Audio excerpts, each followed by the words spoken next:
الجلابية كانت شياكة وهيبة، لما اللبس كان يشرف قبل ما يجمل.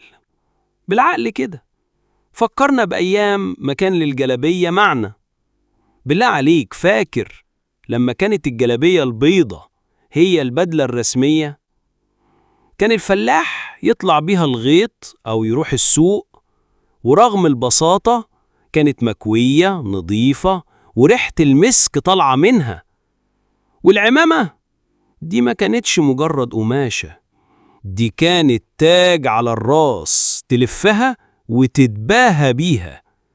إن شفت راجل راكب حمار ولابس جلابيته تقول عليه باشا من بشوات الزمن الطيب.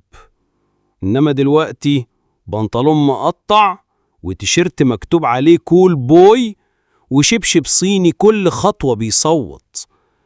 الجلابية دخلت الدولاب وما بقتش تطلع إلا في المولد أو العزا. يا ولدي، الجلابية زمان كانت فخر وهيبة، مش مجرد قماشة، كانت هوية. اللي كان يلبس جلابية زمان كان يتقال عليه ابن ناس وابن أصول.